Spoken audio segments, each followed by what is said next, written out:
Introduction. It is a pleasant autumn evening. Rashmi is taking a stroll in her garden. Suddenly she feels a stinging sensation on her right cheek. Her first reaction is to slap her cheek hard. On removing her hand, she finds a honeybee fall dead to the ground. Rashmi is in terrible pain. She rushes to a doctor for medical relief. You just saw Rashmi's first reaction to an external influence. In this lesson, you will learn more about the living things and their characteristics. Living things.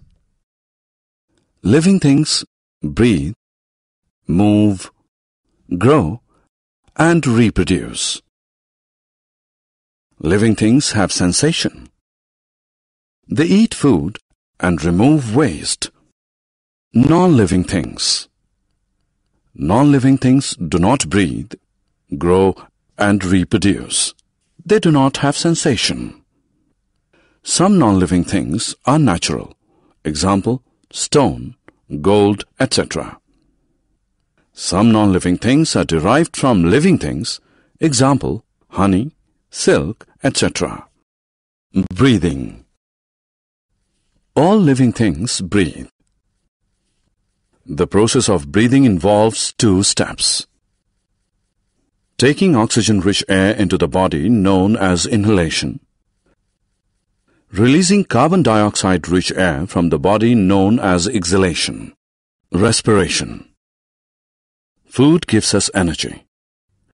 The process of release of energy by food into our body is called respiration. Oxygen helps in respiration. Carbon dioxide is released during the process of respiration. Growth. All living things grow with time. Some living things grow bigger and larger with time. For example, horses, human beings, etc. Some living things change their form with time. For example, butterflies, etc. Stimulus, response. All living things feel the changes around them.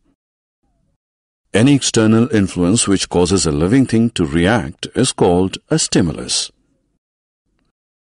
The reaction of a living thing to an external influence is called a response. For example, when you touch a hot pan accidentally, you throw your hand immediately. The heat radiated by the hot pan is a stimulus. The act of moving the hand away from the hot pan is a reaction. Movement. Living things show movement. Birds fly in air. Fish swims in water. And animals run. Plants are an exception. Though living, they cannot move from one place to another.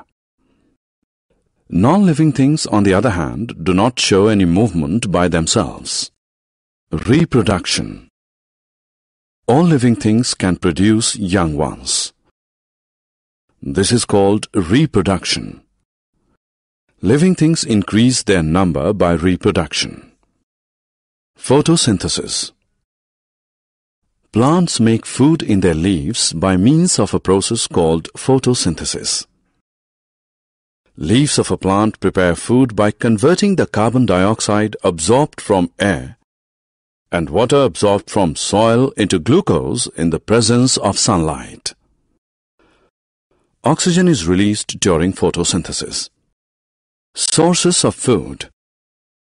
Some animals get their food from plants. They are called herbivorous. Cows and elephants are examples of herbivorous. Some animals kill and eat other animals for survival. They are called carnivorous. Tigers are examples of carnivorous. Some animals get their food from both plants and animals. They are called omnivorous. Bears and humans are examples of omnivorous.